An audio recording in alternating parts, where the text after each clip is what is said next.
So I'm out here in my front yard where I have these 5 squash plants around my apple trees, and they have pretty bad powdery mildew on them. So you can kind of see. I do have a couple of squash plants that do have some white spots on the leaves because that's just the color of the squash. But this one, it's definitely powdery mildew. And I thought about treating it just because I can see the value in these 5 squash, especially when there's some pretty decent sized fruit on quite a few of these plants, except for the fact that these are the squash plants got hit pretty hard when we got that sudden drop in weather earlier this year, and they actually got some freeze damage. And where this freeze damage happened, you can see these leaves. There's also been insect damage, and I'm pretty sure they've been infected by squash bugs too. So I have a couple of options. One is Johnny's does sell a spray that's considered organic. Johnny Seeds does, and I absolutely love their website. It's where I buy a good portion of my seeds and other things. And it's a 4% copper solution, so that could be an option for me. But the reason it's probably not going to be, and actually I think I'm just going to go ahead and rip all these squash out while I'm making this video, is because, like I said, these have gotten hit so hard. Look, you can see the insect damage down here. It actually looks like there may be a squash borer in here, right, based off the way this looks. So I don't even think it's worth it trying to treat it, risking spreading squash vine borers, any kind of squash bugs, and this powdery mildew to the rest of my garden, especially now that my cucumbers are just starting to take off. So I'm just gonna rip it out. Now, could I have buried this down, pulled out the squash vine borers and buried this down? Yeah, I probably could have. But when you have freeze damage, you have pest damage, and you have powdery mildew, that just tells me that these squash plants aren't particularly healthy. And look at this damage further down. And why risk it spreading to the rest of the garden? Now, I don't know how many of you remember, but down here underneath them, there's actually some onions growing, and I forgot about them completely. You can see how small they are compared to the rest of the onions. But that is a wild blackberry, and this is a tallow tree, so those need to come out. And look, more tallow trees. It looks like everything's growing in here except what I want to be growing. So this is another one. Even you can see there's still some squash down there, but the great thing is that I already have other squash plants producing, and they're producing quite a bit. Look at the size of this smaller plant.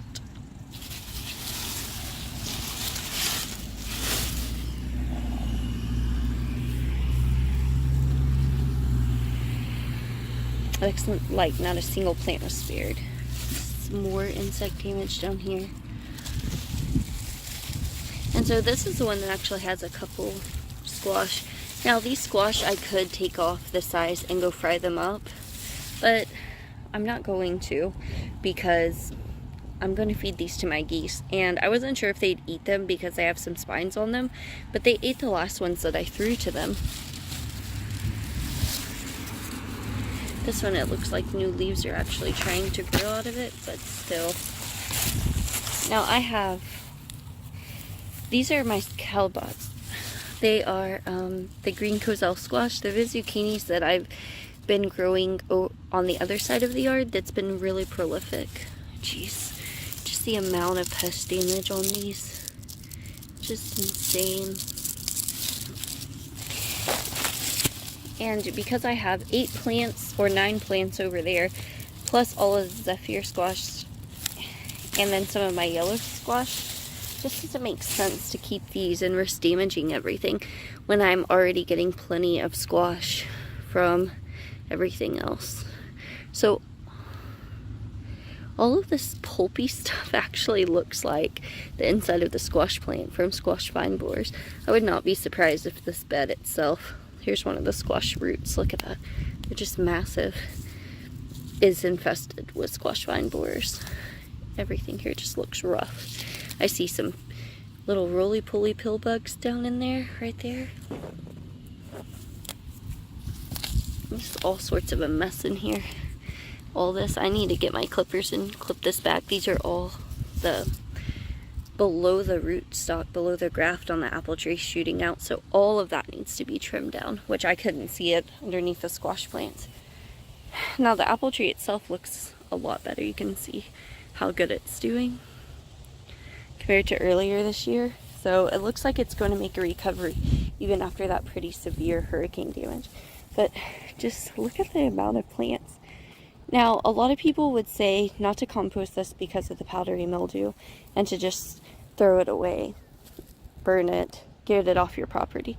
And I would say, yeah, I can see that, especially with the powdery mildew. If you're not going to do the style of composting that gets hot enough to kill all this off.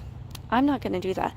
I'm going to take it out of the garden, but I'm going to walk it all the way back to the geese and let them deal with it. Now, the issue is powdery mildew can get stuck in your soil for a while, but I'm really not concerned. I will wash my hands after handling these before touching any other squash, just because I don't want to spread it. Look at the underside of these leaves. It's really bad. It's just everywhere.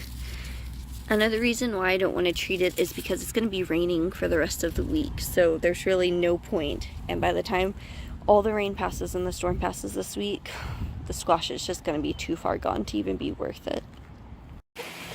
You can see it's still a big, huge, muddy mess back here where it started drying up after the rain. It flooded all of this, and actually, I'm not even sure that I videoed that. One day of rain filled this up with water. It was way higher. Even the geese could swim back here. And it'll refill because the next couple of days there will be quite a bit of rain. You can see the geese are already waiting here. They're all for having this squash, and all of these little squash they'll eat, including the leaves. And I would rather feed my animals than have to worry about taking this off the property or burning it or anything like that. I'll take my risk. Watch out, guys. I always get nervous when they're running at me when I'm trying to feed them because I don't want them to get hit with stuff. Look at this. It doesn't just look like powdery mildew. It looks like there's some insect eggs. Look at all of this everywhere. Just, it was time for these guys. Definitely looks like some vine borer damage. But I mean, I still have quite a bit of squash, and I have seeds. So I'm going to go ahead and start some more squash seeds inside. We have so much squash already. I now have 1.5 gallons of just fermented squash in my fridge, not including the candy I've made out of it, what's in my freezer. I mean, I did 1/2 gallon of squash cut up today, just from this morning's harvest. I usually harvest squash twice a day because it grows that quickly.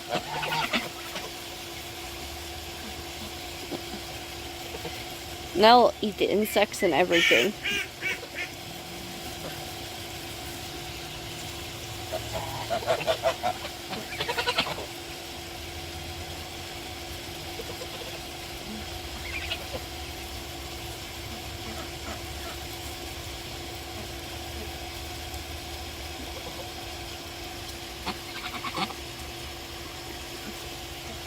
They really never cease to amaze me on what they're willing to eat and enjoy out of the garden.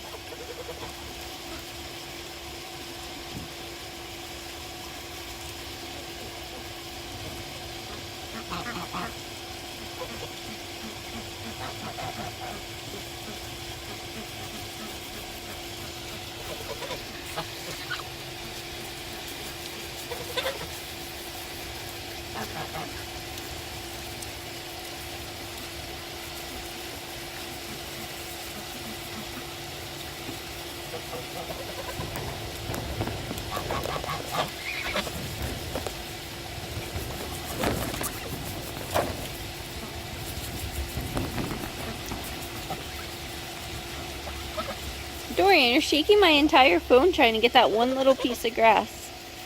Here, man. He got the top piece off of it, but he really wants this grass.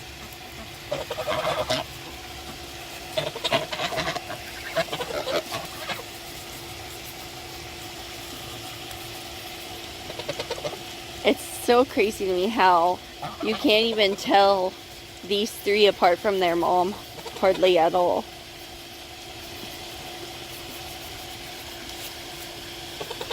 Except for this guy who's bigger than his mom. I'm pretty sure is a boy, but is still the same height as the other three, but has a much thicker neck. So I really have no idea. I'm guessing only time will tell. It's the downside of geese. The really only difference is the sheer size, and Dorian is massive compared to everyone else, so I guess over time we'll be able to tell. But that's really the only way to tell them apart. I thought because of the thicker neck that maybe it would be another gander, but if this baby doesn't increase in size over the next couple months, that means we'll have 4 females and 1 male. Not sure how I feel about that ratio. I'd really like to have 2 males and 3 females, but we'll see how it works out. I definitely don't want any more than 5 geese until we have more area. By that I mean a couple of acres, just because they can get so territorial with the ducks. Now, they're not just absolutely hateful, but they're not particularly sweet either. Y'all are more interested in what I might possibly have than what I gave you, aren't you?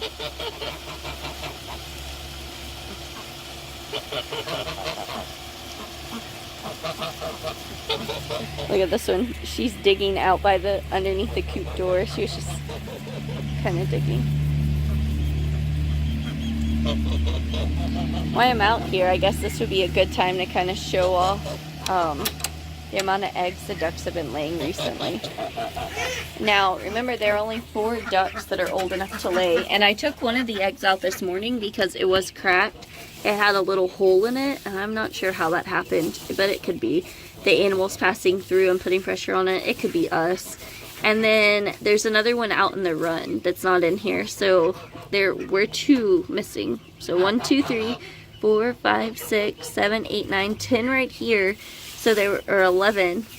And at least 3 of our hens are laying almost every day, and 1 is not. Yes, I'm barefoot, guys. I know some people freak out by that, but you'll survive, I promise. I'm not standing on anything gross or yucky. Thank goodness for the shavings. This area stays really clean, surprisingly. It's further back over here, where these muddy guys like to come in, that's really the issue. And that needs to be cleaned out. You guys are not coming out. No, ma'am. No, ma'am. Don't even try it. What are you trying to come out for, huh? It's like, no, don't touch me. Dorian, why aren't you being as... He's just like, no, man, I don't want to talk to you if you don't want to let me out. Oh, he sees some seed up there that the baby chickens have, and he's trying to get it down along with some shavings. Funny, funny birds.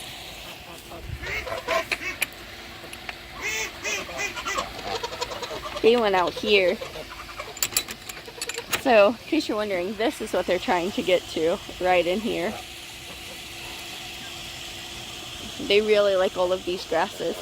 And once the backyard's fully fenced in, they can have all of this mushy area to hang out in. And we did have that deer fencing up. I made a video about it earlier this spring, but they went right through that. So we're looking at a different option. I do have some, I guess it would be like 4x4 roll of wire. It almost resembles hog paneling. And we're thinking about putting that up and then lining it with chicken wire or something, just so the babies can't go through. But really, we're not planning on having babies out here anytime soon. I think I'm kind of hatched out this year.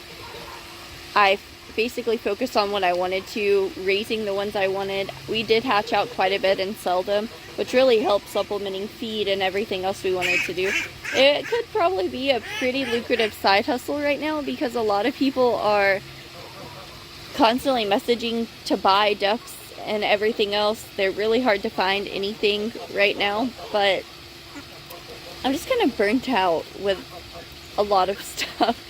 Between school and homesteading and everything else going on, I just want to kind of slow down and this summer really focus on homesteading. I did say that if I got the scholarship that I was hoping for summer, then I would go at least part-time this summer semester. But if not, I've already decided I'm just going to go ahead and take off because sometimes it's just not worth your sanity. Sometimes you just need a break before you really burn out.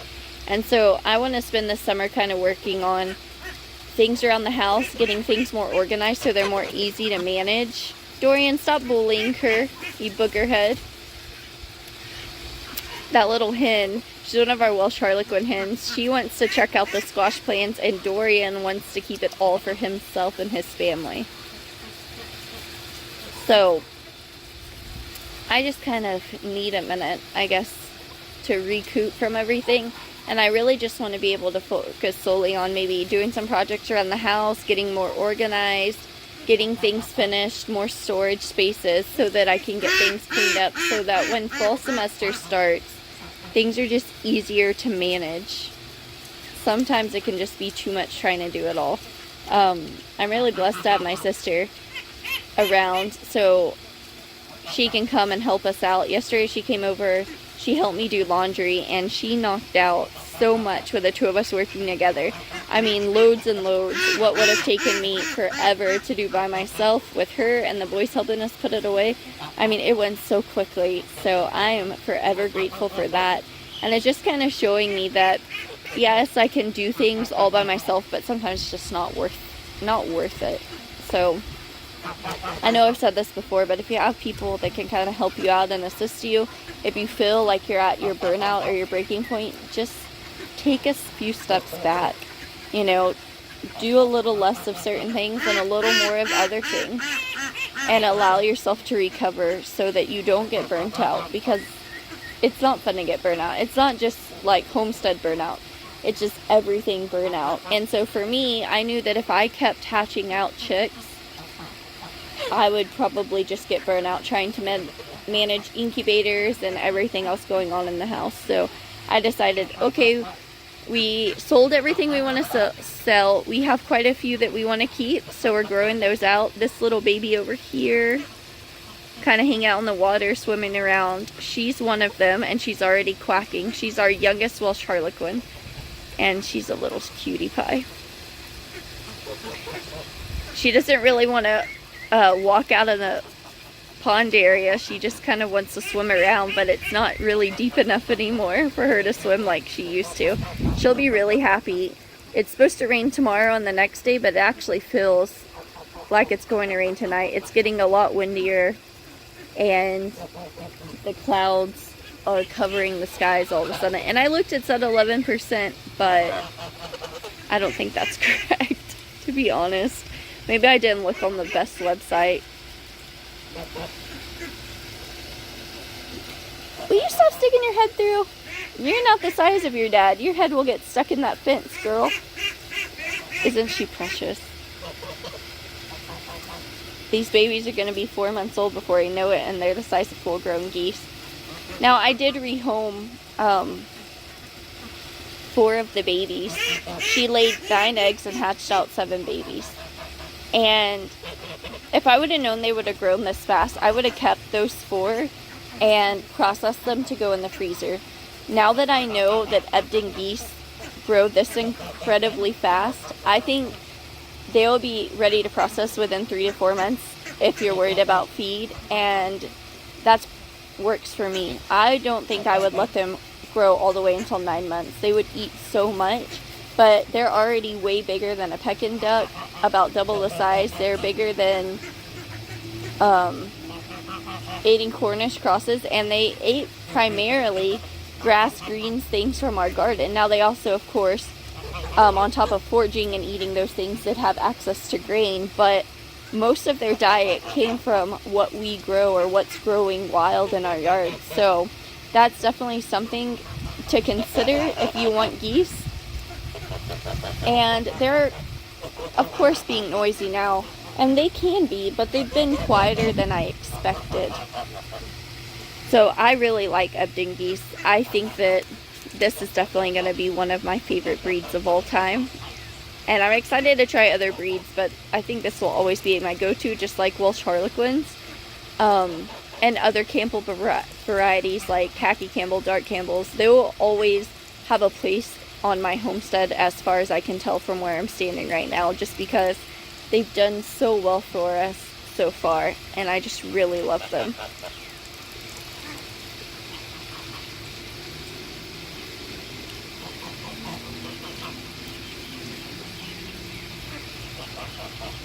Just kind of hanging out.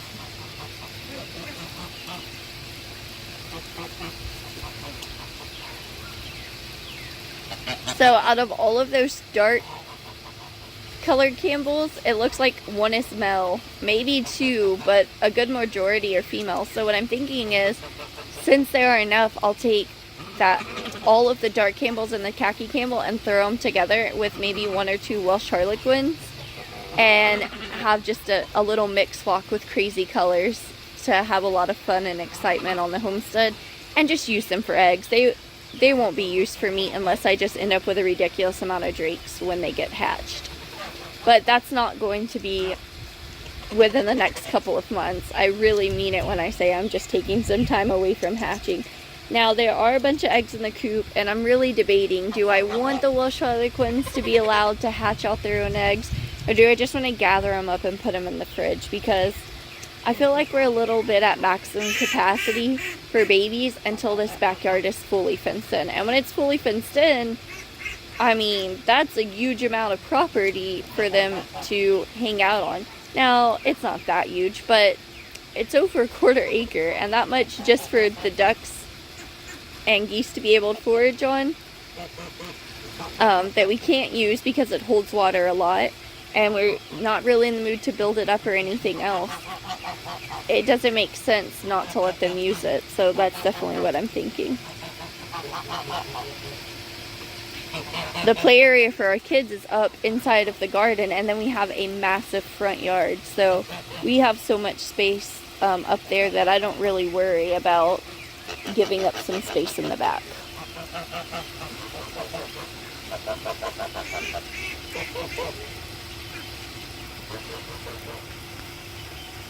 So here's the other squash, and they're producing pretty well. I harvested this morning.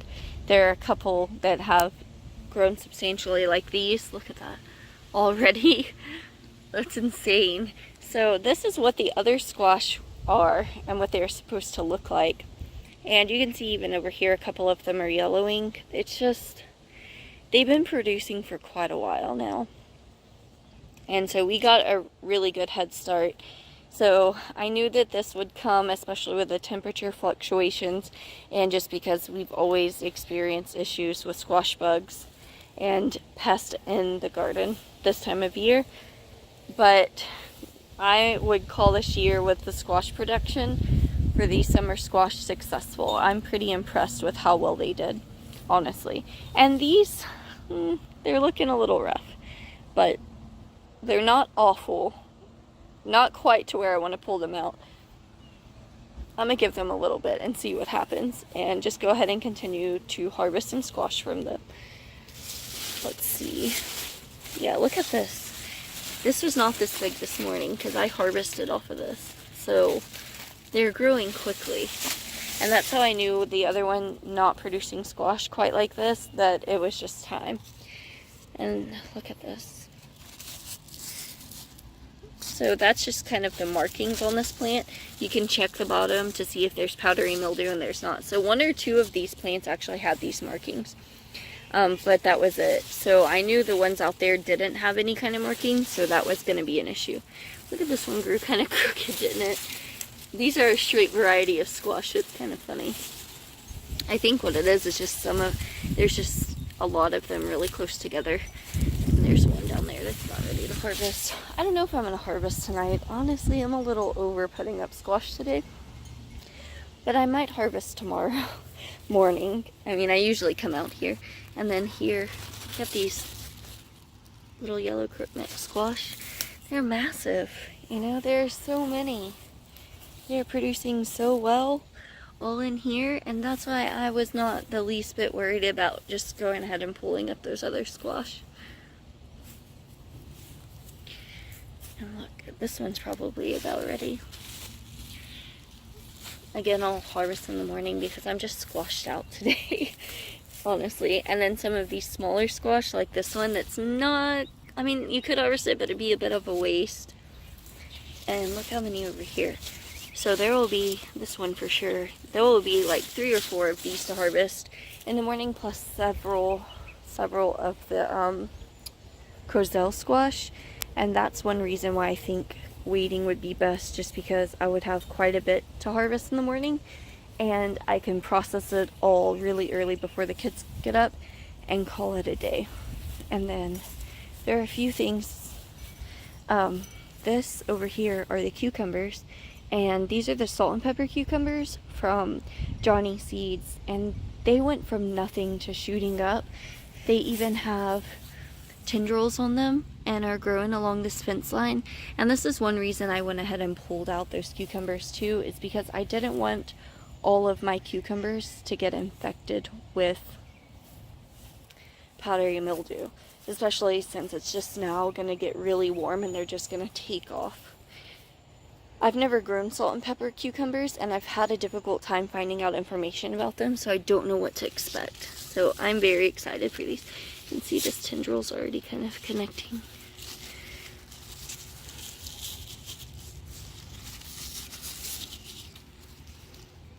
And this one, I guess, I don't know how I ended up missing it growing all these close together, but I did. It just is what it is. So I'm not sure how this is going to work. I guess we'll figure it out as they grow. Quite a bit of grass, but something tells me it won't matter too much longer once these really take off. It looks like maybe some of these washed down because for some reason none of the squash are over here where I planted them. So they've all kind of migrated and are all clumped together here. So I think they may have washed away over here during a rainstorm. Here's kind of a good example. Just this, it's a lot of cucumber plants, so I don't know how big these plants will get, but I'm definitely expecting some cucumbers, which I'm excited about because that's the one thing that both my father and my boys have talked a lot about, are cucumbers and pickles.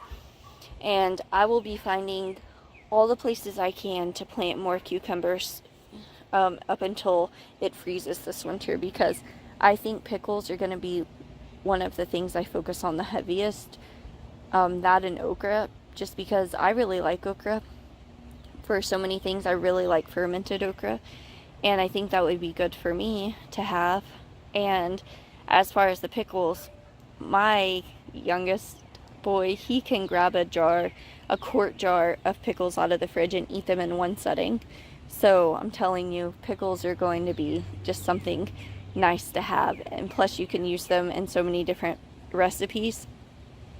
So I'm really excited. I've never used the white cucumbers before, so it will be interesting to see what happens. And then the last thing is just these onions. Man, they are taking off. You can see them starting to bulb. Now these won't be bulbed out until about mid-June, maybe July, but they would already be so good for green onions. I mean, just the size of the greens on them. And when I do harvest them, I will be using these greens, cutting them up and freezing them and using them in recipes everywhere. So these are the same kind of onions that were growing over there under those squash, and things just aren't really thriving over there. I also think that having them planted under the tree probably had something to do with that, but like I said, I'm not that worried about it because I have all of this just in this area and all of this right over here. That is quite a bit of squash, guys. And then I have This one right here, which there were two over here. One I did pull out already, and this one took over the space where both were once I pulled one out. I mean, this one plant is massive. And of course, trying to get to the blackberries, I've broken it and everything else, but it's somehow still going. I don't know how much longer it'll be going, but I know that I harvested my largest fruit today off of it, and there are still, look, a couple of really good sized fruits down there. And they're actually producing fruits on both sides, so there's quite a bit here too. Yeah, so I'm excited about this one. I'll let this keep producing, and then when it gets too big for my blackberry bed, I'll just pull it out, because there are plenty. I'm really impressed with squash this year, and my goal for this winter is to get, while it's cold, get in as many beds as I can physically and monetarily afford. So I'm going to do that and really expand so that maybe next year I can focus on some winter squash, like acorn squash, which is one of my absolute favorites. Just things like that that may last a little longer, that I have time, that I don't have to come in and process immediately like I do with the summer squash. And I'm really excited about that. I already have a freezer full of vegetables, and while I still have another deep freeze that's double that size I can use, we do have those 4 meat turkeys. And also, I really am serious about getting some broilers, why all the stores are selling them and they're easy to get access to. So I think probably this week I'll go and get some broilers and start focusing kind of on growing some meat, because even if we have to eat primarily chicken, if I can produce most of my meat and vegetables from home, that's a pretty good start to where I want to be, knowing where my food is coming from. But also, it keeps us busy. I'm teaching my kids a new skill, and honestly, it's been the best therapy with everything that's going on in our lives the last 6 months. So I think that truly documenting everything going on here is what's been keeping me sane through all of these doctor visits and everything between myself and our children. It's just, it really can be quite the overwhelming process. So one thing that I will be focusing on after I get finals all the way, this is the last week of school for this spring semester, and this is the second semester I've done for spring. It's a lot, and I'm over it, to be really honest. While I enjoy school, sometimes it's just a lot. And one of my classes, when I went in there, I met with one of my professors who helps me decide like what my grades will be in certain classes and what my goals are. And I said, honestly, I'll just settle for a B in this class and be happy with a C. It's that challenging. It's research and design analysis. So far, I'm doing pretty well in it, but the last assignment I submitted, I only got half points, and for the life of me, I have no idea why. Some of them are just really challenging, and I think it's really weighing on me just how hard some of the research classes can get, especially when you're handling a lot of analytics, numbers. I actually really enjoy science and math both, but I think this one's gonna get the best of me to the point that I'm like, maybe for fall I should go half-time. And since I don't want to go half-time in fall because I have classes I'm enrolled in that I really like already, I think half-time for summer is where I'm at. 2 classes over the entire summer, which will be like 1 class at a time. That's where I'm at. I'm just kind of overwhelmed. But like I said, if the scholarship that I think I will have, if I end up not getting it for whatever reason, I'm just going to take a break. That'll be okay. So after I get my final situation, I'll be coming out here and I'll probably do a video and just mass harvest all this lettuce, because look at it. It's all going to seed. It just started seeding out of nowhere, which I knew because the last time I did a video out here harvesting, it was getting a little milky, and it proved me right. It's definitely ready. I'll be excited to see these melons take off and take over this whole area, and hopefully get some melons pretty soon in the summer this year. Shadow, what are you doing?